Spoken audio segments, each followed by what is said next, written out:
Whether you're planning a garden from scratch or trying something new this coming growing season, you need to know where to start. Well, in this video, I'm going to run us through a typical year in my garden so you can avoid the pitfalls and follow my blueprint to success. Now, my garden faces the afternoon sun at what is normally the warmest time of the day. That's important because sunshine is directly proportional to growth. Good amounts of sunlight mean stronger, healthier plants and faster growth. So I would suggest prioritising the sunniest part of your garden for growing your fruit and veg. You'll get that stronger growth, of course, and more importantly, better tasting produce, especially from fruiting crops like tomatoes. Of course, some plants will do just fine with a little bit of shade, including leafy greens. So here's a handy table with crops divided by sunshine requirements to help you plan accordingly. But shade can be your friend too. If you suffer from exceptionally hot summers, then you might want to actually seek out an area that gets some shade during the hottest part of the day, or perhaps plan to grow taller crops that might be able to cast shade for lower growers that will appreciate the cooler environment this gives. Even in a more temperate climate like mine, a little bit of shade can be useful for some things like, for example, lettuce. Lettuce can be prone to bolting in hot, dry weather, so by casting light shade, it can keep the soil cooler and moister for longer and ensure that you are picking it for longer too. This past year has been a lot wetter than average. In fact, in the autumn, we got 2 months worth of rain in just 1 week. Now, I find that raised beds really help with drainage, avoiding that kind of soggy saturation, and winter is a fab time to set them up. Now is a great time to start up new growing areas, assuming you're not under feet of snow, of course, in which case wait a few weeks till you're not. Now, the beds around me here were started a few winters ago. I simply dug the raised beds into the slope to give a level surface and then lined both the beds and the surrounding paths with cardboard to suppress and eventually kill off the lawn and weeds beneath. The paths then got a topping of wood chips while the beds were filled with rougher organic material and then finished off with lovely, well-rotted compost. Now, of course, you don't need to grow in raised beds. You can just grow in beds in the ground, or if your garden is on a gentle slope, you might like to consider terracing your growing areas. Whatever you do, get on and get these beds ready now so things have a chance to settle down, ready for sowing and planting in a few months. Towards the end of winter, as we look forward to spring, it's time to start thinking about sowing, but knowing exactly when to sow and not jumping the gun is so important to success. One of the biggest mistakes many of us make is sowing at the wrong temperature. By sowing at the right time of year and keeping the potting mix at the sweet spot for the seeds you are sowing, you can improve both germination speed and success. This table shows the ideal germination temperatures for some of our most popular crops.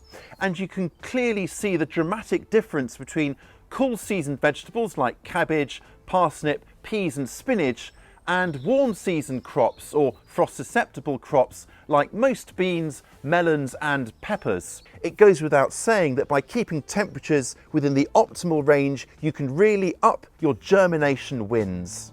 With the optimal temperature range for most cool season staples beginning at around 45 to 50 Fahrenheit or 7 to 10 Celsius, you can see why delaying sowing in a cold spring makes sense. Better to wait until soil temperatures have risen up to that base level than trying to jump the gun and get disappointing results. Now, this is where row covers or cloches can come in handy because they essentially shift the whole growing season and those soil temperatures forward by as much as 2 weeks. And if you're using our garden planner, you can see that when you add one of these covers, the sowing dates are automatically calculated for you in your accompanying plant list. Warm season favourites, on the other hand, need a minimum temperature more like 60 to 70 Fahrenheit, which is 16 to 21 Celsius. It's one reason why in a cool or temperate climate like mine, they really need to be sown indoors with a little bit of background heat. Case in point are these chili pepper seedlings here. These were sown and then popped onto this heat mat here to get some bottom heat to germinate, and they germinated really quickly. Look at them now, nice and healthy. But compare them to this pot here. These were sown at the same time about 2.5 weeks ago, but were not kept on a heat mat. And look, the germination is really patchy. What an incredible difference. Same variety and everything. Now, I know not everyone has a heated mat or heated propagator, but look around the house as there may be alternatives. For example, you could put seeded pots and trays above a radiator like this behind me, or above a fireplace, or perhaps in with your gas boiler or furnace, something like that.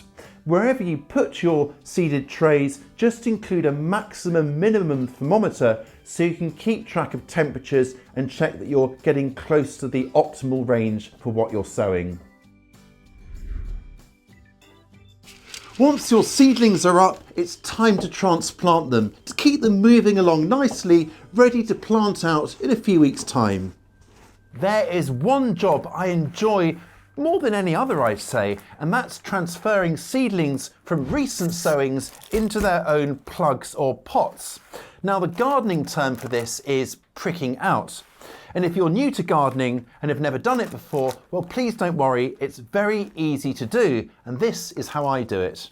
So carefully remove the seedlings out from their pot. You can either scoop them up, or if they're like this, I like to kind of jump them out like that. Oh, there we go, that's better. And then you can just use a spoon, or I like to use a little chopstick occasionally, to carefully break them apart like this, so you've got individual seedlings.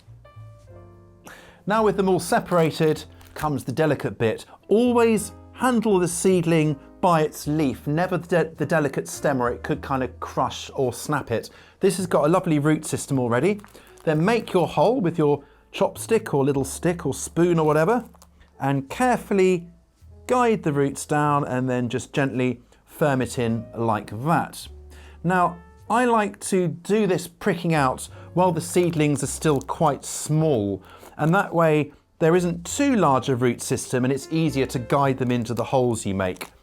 Sometimes the roots hang on to more potting mix like this, and you can just kind of put in a whole sort of clump of soil from the original nursery pot into its new home. So as I say, do them nice and young. There's no point waiting till they're too big. And if you'd like to know more about starting off seedlings, then we've got a video on that, would you believe it? And I will pop a link to that down below. One of the easiest things to grow for sheer hands-off effort has to be fruit trees and bushes. Well, the tail end of winter is the perfect time to repay their generosity by laying down some mulch to give plants a bit of a boost for the coming growing season. With most of winter over, birds have had plenty of time to peck around and get rid of overwintering grubs that might cause a problem next season. So now is a great time to get on and mulch around fruit bushes, fruit trees and canes. Mulching with organic matter will help to nourish the soil and by extension the fruits growing in it. Now, I'm using part decomposed leaves to mulch around these gooseberry bushes here, but you could use garden compost or indeed something like wood chips, anything that will eventually rot down and feed the soil. Just be careful to keep the very base of the stem clear of your mulch so it doesn't sit against it and potentially cause problems with rotting. Ah, there's my shoe. I've been looking for this. We've had quite a bit of wind here and I keep them outside by the back door and it had blown away. Glad to have found it. Now's also a good time to plant fruit trees and bushes, new ones. You can plant them as bare root plants or indeed container grown plants. And planting at this time of year gives them a few more weeks to produce roots and settle down into position before the growing season really begins. Spring's arrival is a time of peak excitement for any gardener. Sowing and planting can begin apace, and what better crop to begin with than the humble and ever versatile potato. The most accessible way to grow potatoes is in large containers or tubs like this one here. Now, this could be put anywhere, on a terrace, on a balcony, or indeed any spare corner, which makes growing them this way very accessible indeed. This is a generous size at 30 litres or 8 US gallons, which means there's plenty of room for the tubers to grow and they won't dry out as quickly. And today we'll be planting a determinate variety of potato called Swift, but this method is going to work well for indeterminate potatoes too.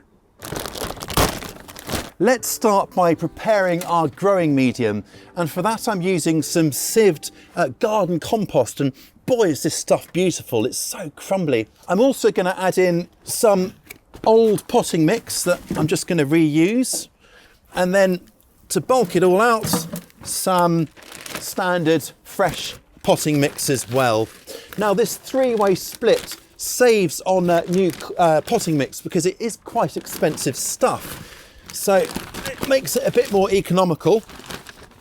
And then to finish it off, just to give it a further boost, just a really small handful of general purpose organic fertiliser. And I'm using some blood, fish and bone here. You can also often find organic potato fertilisers tailor-made for this, but this stuff should do just fine. And now I've got to give it a really good mix up so everything is evenly combined.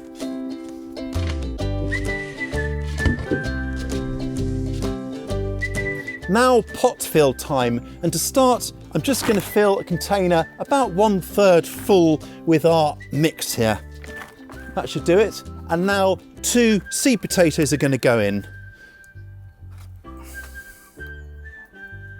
There we are, and now I'm going to fill it with another 1/3 of our mix carefully so we don't topple over our seed potatoes and they're still facing the right way up. And now this time in go another 2 seed potatoes, and this time I'm going to set them at sort of right angles like that, so when the foliage grows it's not kind of on top of each other. With our 2 potatoes in, I'm going to cover them back over right the way to the top. With the return of warmer weather comes faster growth, and with that, the need to keep on top of watering. Now, seedlings and young plants are relying on us to keep them happy. Thankfully though, it couldn't be simpler. Check seedlings and plants wherever they are growing, especially under cover in like a greenhouse where obviously it doesn't rain. Now I just like to lift pots up and check the weight, and if they're quite light, that's a good indication they need some water, so I can go ahead and do that. And within the blink of an eye, the main planting period is upon us. Warm season crops like tomatoes, peppers, climbing beans and squashes should be gradually acclimatising to outdoor conditions before planting. Suddenly moving your plants from a warm, cosseted environment to the wind and chill of outdoors risks shocking plants and setting them back, which makes this slow and steady transfer process, called hardening off, so important. Start 10 to 14 days before you plan to plant and once temperatures are warm enough for you to do so. Now bring them out on a nice kind of calm, sunnyish day, and then gradually increase the time that they are spent outside before bringing them in at night. Now initially I'll leave them here in this fairly sheltered corner for maybe 3 or 4 hours or so, and then extend the time gradually over that time frame. Now something like a cold frame is really useful for this. It shields the plants from the wind, and you can gradually raise the lid over time to acclimatise your plants. If you can, set plants into their final positions when calmer, warmer weather is forecast for the next few days. I sometimes cover recent transplants with a fleecy row cover for a week or 2 to help them transition.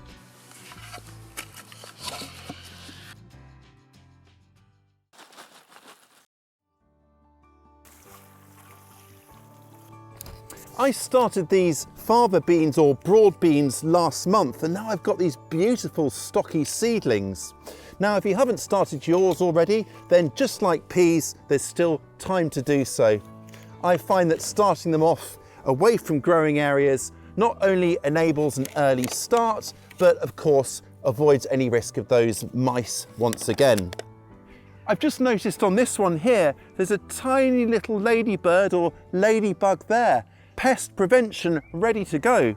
Now I'm going to set these guys well, apart as they are here, if I was growing individual plants, these are in clusters of 2 or 3, then I would set them maybe 9 inches or 23 centimetres apart each way. I'm going a bit further than this because they've been sown in as little clusters like that. But I reckon this spacing here should be about right. And it's nice and warm now. These are nice and stocky, so I'm not going to cover them or anything like that. But what I will do is add some supports for them because they will grow a bit taller, but they won't need them yet, and I'll show you how to do that next month. I probably could have used a trowel, but there's something very satisfying about getting your fingers in the dirt, and I know it's good for you as well. Now, fava or broad beans grow really well in containers as well, but do pick a dwarf variety to keep things manageable. It's easy to overlook flowers in the vegetable garden, but they are so important for attracting beneficial bugs, as well as, of course, adding a splash of welcome cheer. What are your favourite flowers to grow? Mid-spring is the ideal time to be sowing frost-sensitive or half-hardy annuals. Now, I've already started some off. These are my Sweet Alyssum and French marigolds here. They're almost coming into flower, but I need to be sowing some more. And I've got 2 things I'm going to sow now, some beautiful cosmos and some zingy zinnia.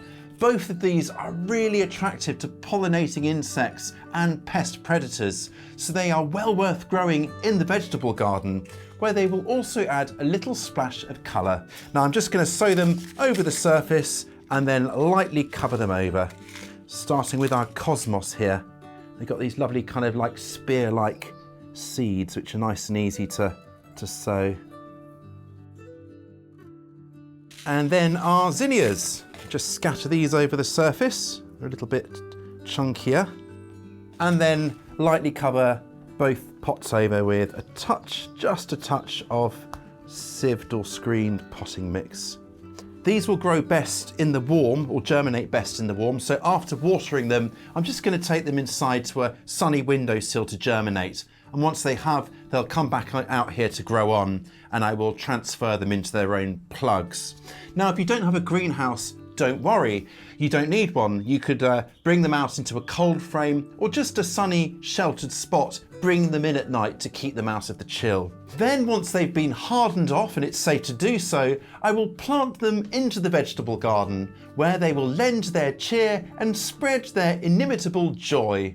Growth is really rattling on by late spring, which means tending to earlier plantings while perhaps enjoying the very first harvests of the new growing season. So these early season potatoes are determinate. It just means they produce their potatoes more in a single layer. Now, to stop them turning green and the potatoes kind of coming to the surface, and when they turn green they get a bit poisonous, well, we need to mulch to keep the soil covered, just in case they do work their way to the top. Now, I'm using grass clippings, got plenty of those at this time of year, but you could also just top up with a little more compost, for example. Now, this stuff's a little bit wet, but it's a breezy day, so it'll soon dry out and do its business. I want to spread it in fairly thin layers though, every now and then, so that it's not a good hidey hole for slugs. My main crop potatoes are what we call indeterminate, which means they'll form their tubers at a greater depth and they'll just produce more generally. So to help that along, I'm going to do what's called hilling or earthing up of my potatoes. And that just means drawing up the soil around the stems to create more volume for those potatoes to grow into. Now, I'm doing this now, and I'll probably do it maybe one more time in a couple of weeks once the foliage has got a bit taller. That looks pretty pleasing, doesn't it? Lovely, clean ridges there. These are off to a really strong start. I'm pleased with that. Even this early in the season, there's a good chance you might be harvesting your very first salads. Now, this is my salad bed here, and I've got some lovely oak leaf lettuce, some spinach, radishes, and there are some salad onions in there which will get more space once the radishes are plucked up. So let's take a few now. I'll start with some radishes. And I've got some slightly more advanced lettuce and spinach in the greenhouse, so I might get them from there and let these guys grow on.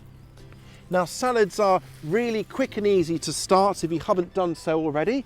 You can sow them direct, perhaps using a cut and come again mix of salad leaves, or you can sow them into plug trays to grow on and then plant out at their final spacings once they've grown on a bit. And to harvest the leaves here, what I would do is I just take the outside leaves from each plant like that, just click them off between your finger and thumb, and then leave the central bit of the plant, the crown, to grow on and produce the next set of leaves for harvest. Right, I've got a bit of tarp down and this is the moment of truth. I genuinely don't know what we're going to get here. Let's see.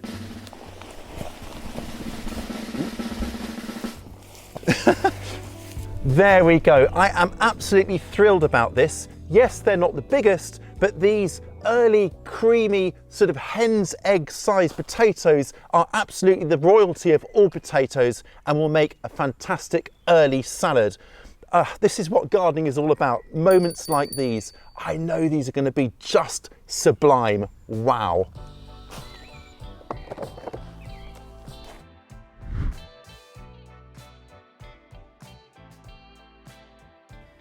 Tomatoes are a real favourite in my family. You really can't beat the aroma and sheer intensity of flavour that comes from fruits you've grown yourself.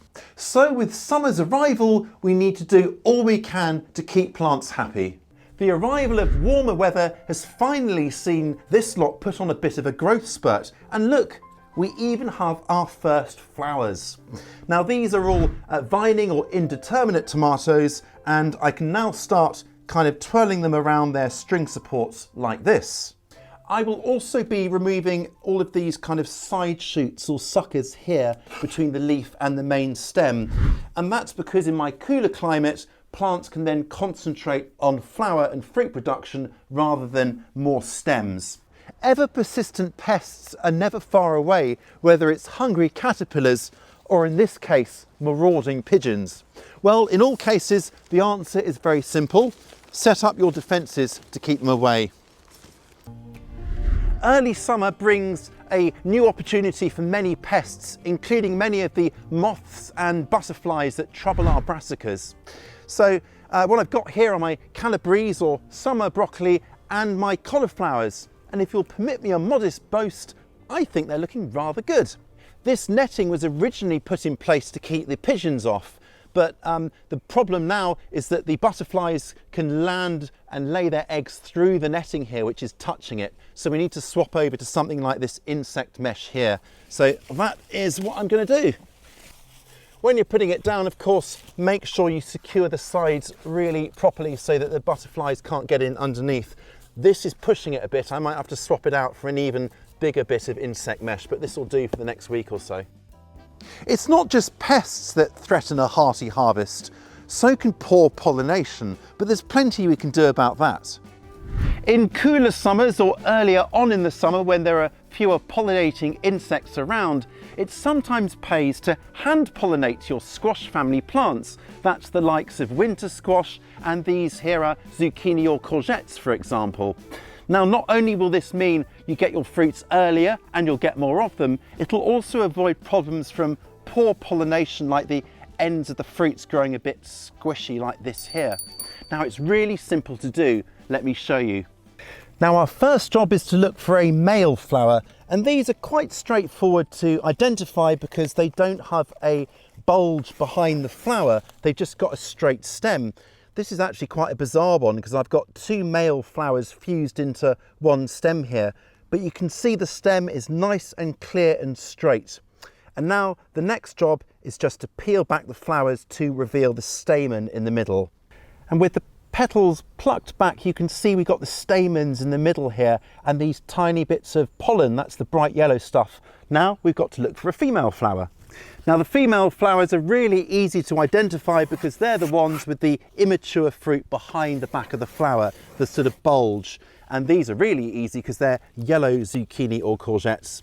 Now it's a question of revealing the middle of the flower, the female parts, and then just getting our pollen here on the end of the stamen and just brushing right in the middle of the flower like that to pollinate it. And that's as easy as that. Now each flower should do, I would say, at least kind of 3 flowers, maybe 3 females. Incidentally, something I have learnt is that it's worth growing at least 2, preferably 3 or more plants of the same variety in close proximity. This way it ups the chances of there being both male and female flowers open at the same time, so there's more chance of them crossing. And cross-pollination generally leads to better fruit set as well.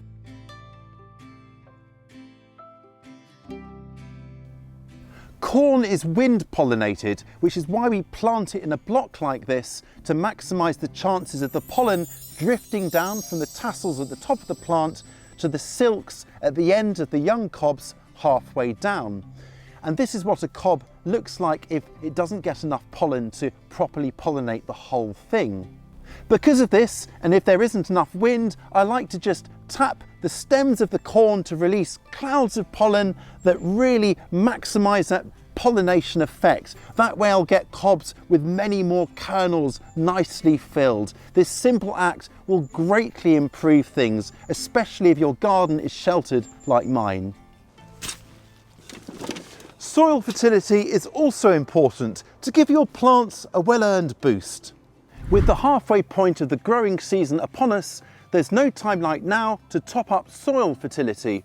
Now, a good dollop of nutrient-rich organic matter added earlier in the winter, for example garden compost, should power along most crops for much of the growing season. But if you do notice that plants are struggling, they haven't quite reached their stride, or they just seem to be a bit like that, well, it's time to break out the organic fertiliser. Chicken manure pellets are a fantastically concentrated form of organic matter, far more concentrated than fresh manure. Now this is great just sprinkled in around actively growing plants and tickled in at around 4 to 5 ounces per square yard or 150 grams per square metre. A great alternative is blood, fish and bone, and it's used in much the same way, just at half the concentration. This stuff is really great for root growth, which gives therefore stronger crops and better yields. Now, as a general rule, a small handful like this is just over an ounce or 35 grams, so use that as a kind of a measure. Now, if you're not keen on animal-derived fertilisers, well, no problem at all. Look out for organic, vegan, plant-based alternatives which will work just as well. It's hard to imagine now, but the heat of summer can prove a bit of a challenge, especially when it comes to keeping our plants happy and hydrated. Now, watering is a bit of an art, but getting it right is so important. So how do you know when it's time to water? Well, everyone's got a portable moisture checking tool, your finger. Just stick it down into the soil an inch or 2 deep where the roots are and have a little bit of a feel. Now, if it's cool and damp down there, like it is here, well, there's enough moisture. But obviously if it's dry and dusty, get on and get watering. It's best to water in the morning if you can. The soil will still be cool from the night time and plants can take charge of all that water ahead of the heat of the day. It makes sense for them to stock up on moisture ahead of expected growth. It also means that the soil surface has all day to dry out, so there's less chance for slugs and diseases. But what if you don't have time in the morning? Perhaps you've got to rush to get to work, do the school run, and just don't fancy getting up extra early to fit in your watering beforehand. Well, watering in the evening comes a close second, and that's when I tend to do my watering. Whenever you water, just try to avoid watering during the heat of the day, when the water can quickly evaporate, leaving less for your plants. As summer wanes and autumn knocks on the garden gate, it's time to bring in the last of the summer bounty, including, of course, those lovely tomatoes. Regular feeding with a liquid tomato feed will help to encourage sluggish plants. With all those nutrients, we'll get stronger plants, and because this liquid tomato feed is relatively high in potassium, that's going to encourage fruit formation and crucially ripening.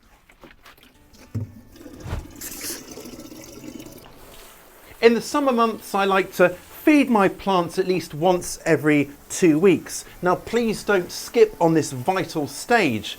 It will dramatically improve both the quantity and the quality of your fruits. The best taste comes of course from tomatoes ripened on the vine or bush, and warmth really helps with that. So as days start to cool off, consider shutting windows, doors and vents, especially as we approach nighttime, to lock in more of that precious warmth. Now may also be a good time to clear off any greenhouse shading if you've added it, but do check the forecast for any late kind of warm spells. Now my greenhouse hasn't got any shading on, but it is naturally a bit grubby, but that has paid off quite well because it's, well, cast shade, hasn't it, during the hottest weeks of the year. But as cooler days approach, it makes sense to give the greenhouse roof a bit of a scrub. Later on in the summer, as we tip into autumn, say 6 to 8 weeks before your first expected frost date, it's worth removing any more flowers that appear. Shorter days mean dramatically slower growth, and flowers that appear now are very unlikely to set fruit, swell and ripen all in time, so pick them off, though in warmer climates you may get away with that. With cordon or vining tomatoes, pinch out the top of your vines as well as any side shoots to effectively stop vegetative growth in its tracks. With the flowers removed and any excess foliage removed, the plant has no choice but to concentrate all of its efforts into ripening those fruits. If shortening days and cooler weather make you think time is up in the garden, think again. There's still plenty to be sowing, including 2 of my favourite leafy lovelies.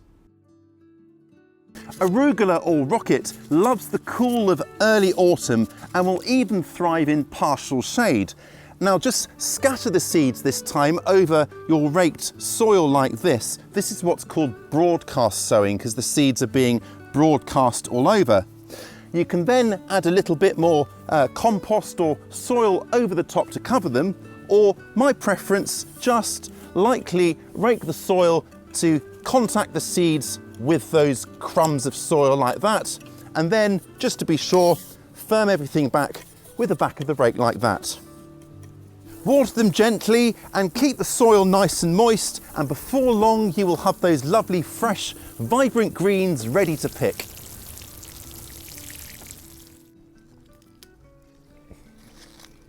Spinach is another fantastic choice for sowing in autumn. It's absolutely loaded with nutrients, as we know, and can be ready to pick from sowing just 40 days later. It loves the cooler weather of early autumn, so now is a really great time to sow it.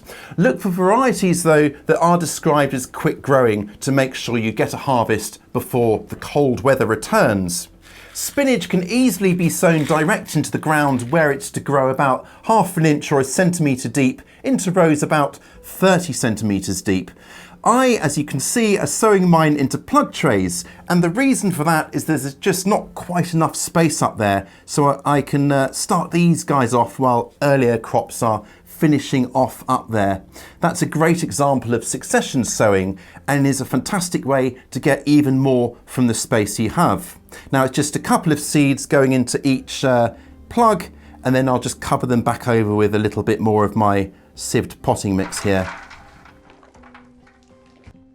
I will keep these well watered, then once the young spinach has grown on a bit, I'll plant them outside about 8 inches or 20 centimetres apart in both directions. Now I'll need to keep them well watered initially, and then once the leaves have reached a big enough stage, I can begin harvesting. Spinach is a cut and come again leaf, which means so long as I just pick a few leaves from each plant, taking the outermost leaves, the plant will continue to grow, yielding even more. And who can turn their nose up at garlic? Not me. I'm going to be spacing my garlic about 6 inches or 15 centimetres apart in both directions. I like to make all of my holes at once ready to receive my cloves, and they're in nice straight rows. It doesn't half look pleasing.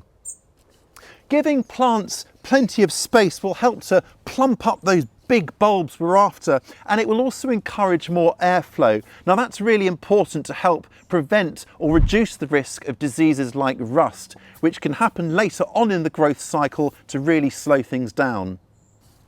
I'm planting the bulbs into holes that are about 5 inches, or what's that, 12 to 13 centimetres deep.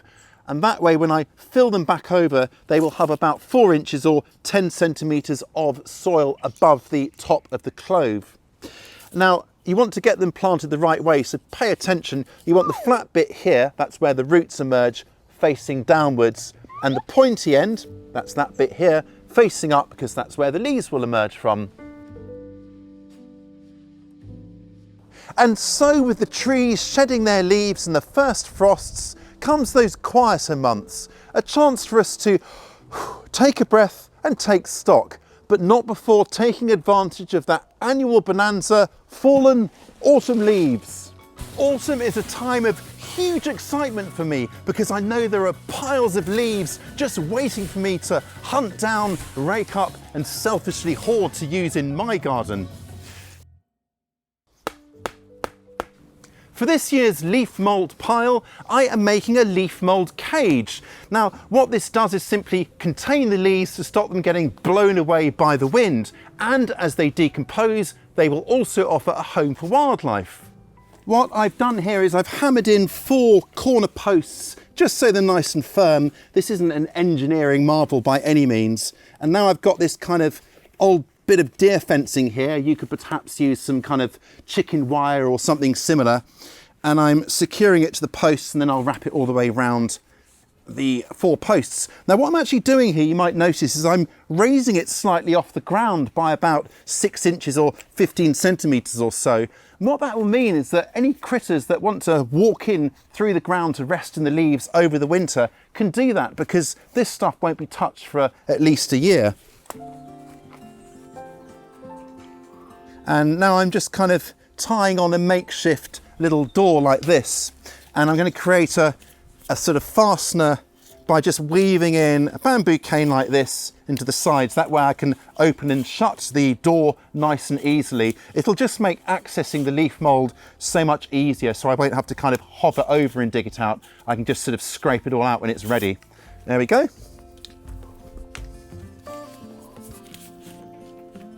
Help, I'm trapped. You can speed the whole process up by including some sort of greens within your leaves, for example grass clippings, and a great way of doing that is just to put your leaves on the ground and then go over it with a lawnmower, which will pick up some of the grass clippings as well. Now this will give a final product that is slightly richer in nutrients, so it won't be suitable for all uses such as a seed starting mix. You also want to make sure that your leaves are nice and damp. These here are just perfect. They've got a lovely sheen to them. That will help all the mycelium of the fungi that will help break these down, colonize your leaves. But if they are too dry, you can always water them as you feel. Now I'm going in little layers here and just spreading it out nice and evenly and poking it down. I'm also a big fan of getting organic matter such as compost or manure onto the soil nice and early in late autumn or early winter. So to reinvigorate the soil, we need to add organic matter. That's just living materials that have broken down and that we can add to the soil to improve its structure and feed the plants growing in it. Now, 2 of the very best are garden compost and this stuff, manure. And that's one of the advantages of spreading organic matter now as winter's approaching. We're not going to be planting anything for 3 or 4 months, which gives nature plenty of time to build our soil.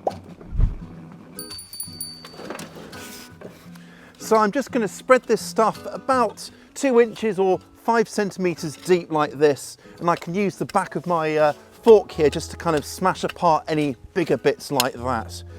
And I'm trying to get it relatively level, which is easier with this nice crumbly manure. There we go. That looks very pleasing, doesn't it? Beautiful stuff. If you have any wood ash, by the way, now is actually quite a good time to spread it. Just make sure it is pure wood ash, not got any coal ash or sort of treated things or bits of rubbish or anything like that that have also been burnt. We want it nice and pure, and just spread it on a little thin layer like that, and it'll add a good dose of extra nutrients to kind of really zhuzh things up. And so the gardening year comes round full circle. Us gardeners are rarely idle, but we wouldn't have it any other way, right? I'll catch you next time.